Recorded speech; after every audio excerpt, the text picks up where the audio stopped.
In this video, I'm going to be making pasta sauce, tomato juice, and dehydrated tomato skins to use for tomato powder.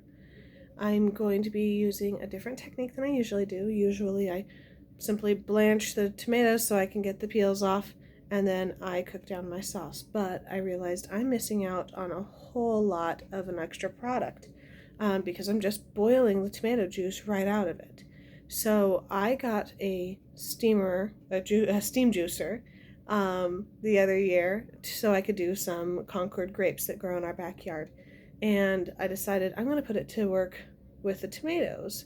And I'm going to first steam juice the tomatoes, and at the same time I'll take the peels off after they've been steamed, and I'll save the juice so I can can the juice separately, and I'll save the peels so I can use them for tomato powder. And then the tomatoes will have already lost a huge amount of their moisture, which makes them perfect for pasta sauce so that you're not cooking down the actual sauce for as long. Now, I'm not sure that it actually saves me that much work, but I do think that it gives me a better product in all three categories. I get better tomato juice with fewer seeds and things like that in it. I get better pasta sauce, and I get better peels for dehydrating because they seem to come off a little bit better except right around the top. So join me as I'm doing my tomatoes, and this is just one batch that I'll be doing, and I'll be doing a whole lot more this summer when God provides. All right, let's go do it. I start out by setting up my steam juicer.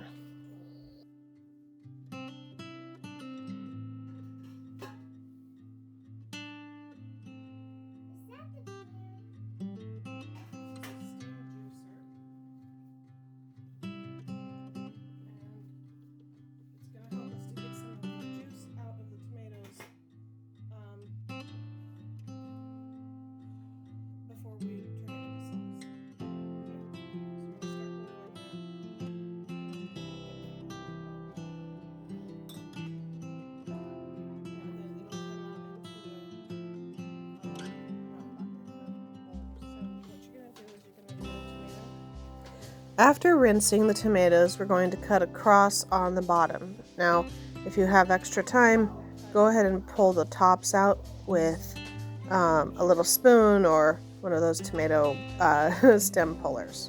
It'll make it much easier to peel. Then we're going to pop it into the steam juicer at the top. And I'm teaching my 9-year-old how to do this. And then once it's all filled up, we'll put the lid on and let it start juicing.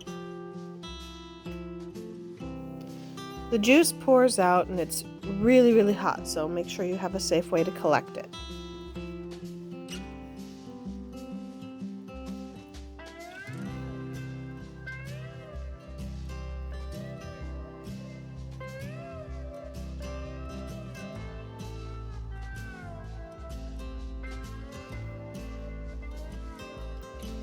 At this point, I'm going to open up the steam juicer, and I'm going to use tongs to pull out a tomato at a time. And I'm going to set it in a bowl, and then using the tongs, or if you got real tough hands, take the peels off and set them aside in another bowl.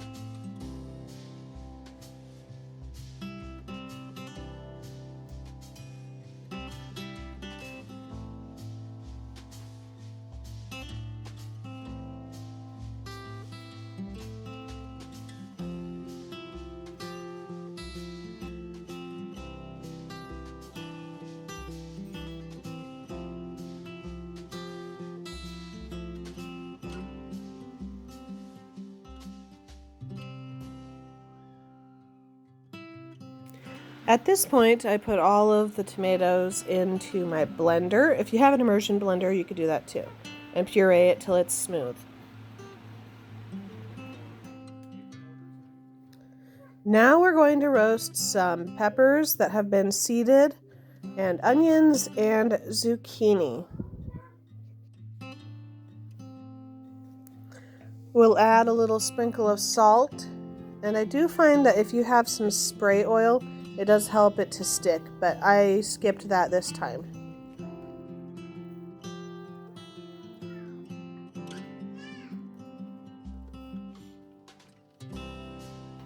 You can either roast at a real high temperature like 450 or broil. I decided to broil. We're going to put all of these yummy broiled peppers and onions and zucchini into the blender and blend them up to the same consistency as the tomatoes.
Now I'm going to add the pepper puree as well as the juice of 2 lemons.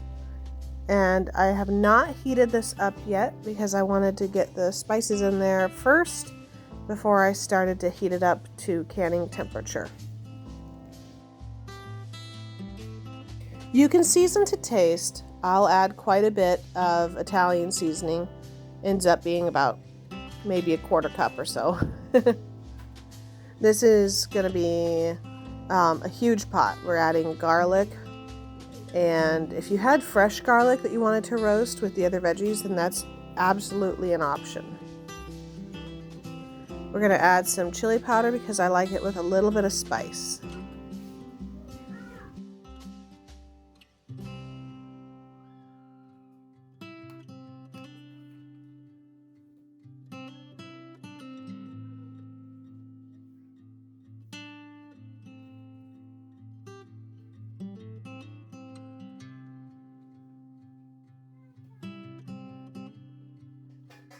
Now for something unexpected, a little bit of sugar.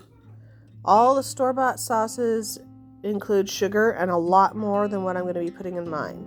But this is plenty of sugar to add to my sauce. It mellows out the acidity a little bit and helps me to reduce a little bit of the heartburn that I usually get when I'm eating pasta sauce.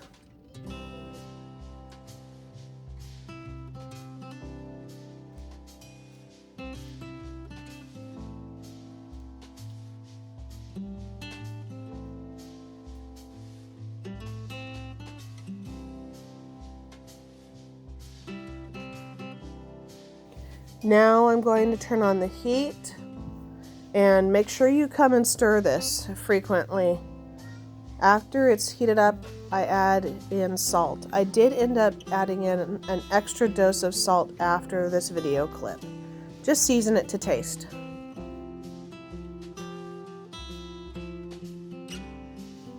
Go ahead and fill up your jars to about 1/2 inch of headspace down to that bottom band. These are quart jars that I'm using because we use a lot of sauce at one time.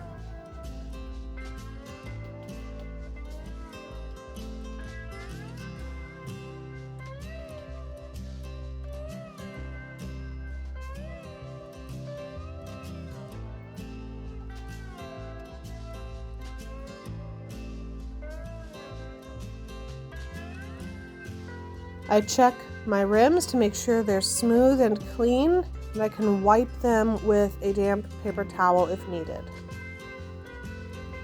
You'll add your lids and bands and start getting them into the canning pot. We're going to be water bath canning. Yes, this is a pressure canner, but I can use it for water bath canning as well. So you're going to want to make sure that the water comes up at least an inch, maybe 2 inches above the lids. And we are going to be canning these jars for 50 minutes.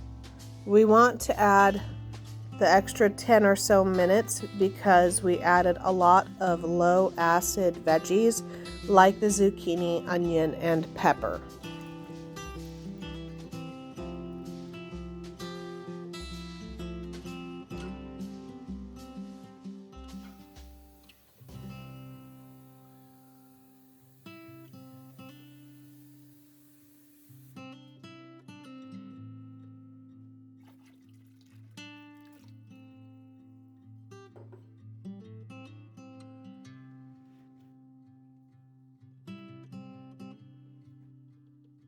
I'm turning on my heat to a medium-high temperature, and I am covering it with a lid, but I'm not locking it down. After that 15 minutes and a little bit of time for it to cool, here comes 7 of the 9 jars that I filled with the pasta sauce.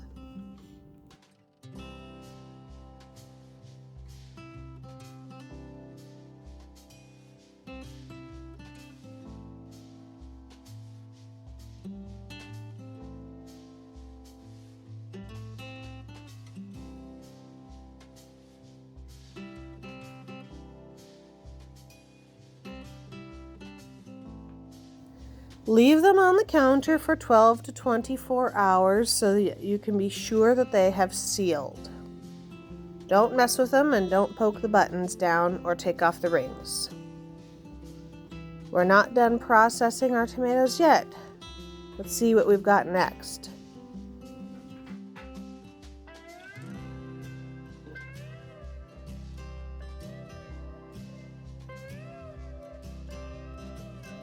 This is very simple. Spread your tomato peels on a dehydrator, and we're going to move it over to the dehydrator, and we're simply going to turn it onto the vegetable setting, which I think is about 135, and we're going to leave it on until the peels are crispy like potato chips. If you can pick one off and snap it in half, then it's ready to be powdered. For me, it took a little bit more than 24 hours to get to the level that I wanted, but it will depend on your humidity in your home and in your environment.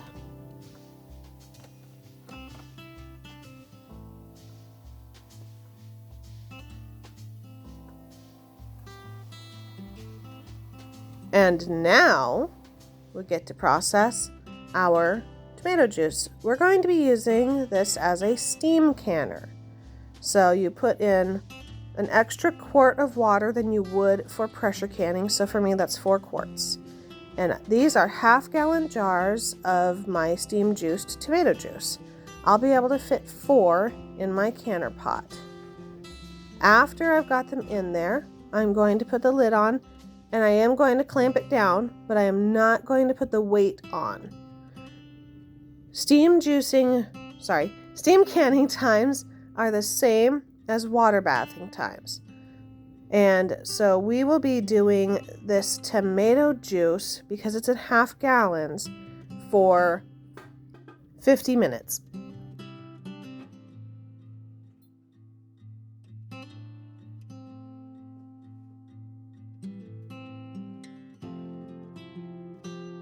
The steam is actually what will be raising the temperature of the contents instead of the boiling water. So you want to keep it closed, and you want a steady stream of steam before you start timing.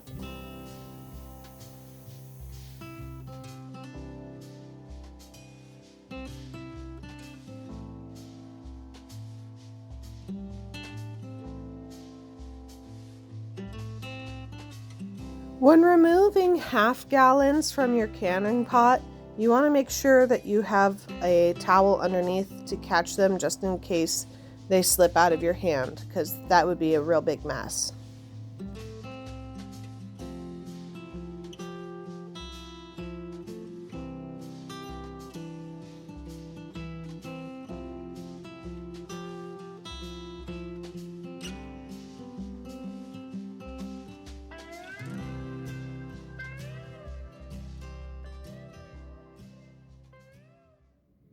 So all told, I got 9 quarts of pasta sauce, and it's really good. It has a little bit of the sweetness and roasty flavor from the peppers and onions. The zucchini really bulked it up and helped me to stretch it even further. It's a good way to use zucchini that is a little overgrown. You can just either take the seeds out or puree them in. It makes it a little bit more coarse, but if you have a really overgrown zucchini, just scrape out the seeds. And the tomatoes are finishing up dehydrating, and they're going to be great for tomato powder. One of my favorite things to do with tomato powder is to make a popcorn seasoning that's pizza flavored. So you use tomato powder and Italian herbs and Parmesan cheese, and you mix it all together, and depending on how salty your Parmesan cheese is, you might want to add a little extra salt. And then you just shake it into the popcorn that you've freshly popped, and it tastes like pizza popcorn, and it's delicious. And my kids really like that. Another thing that you can do is to season a quesadilla with it, and it gives it a nice extra flavor. So if you have enough of it, you can thicken soups and stuff like that too. I hope that you enjoyed this tomato processing day, and got to see some kind of rebel canning techniques that maybe you weren't so familiar with, like the steam canning and things like that. And may God bless you, and we'll see you on the next video. Be on the lookout for a zucchini canning, yes, I said it, as well as green beans and chicken broth in the same canning pot. All right, bye-bye.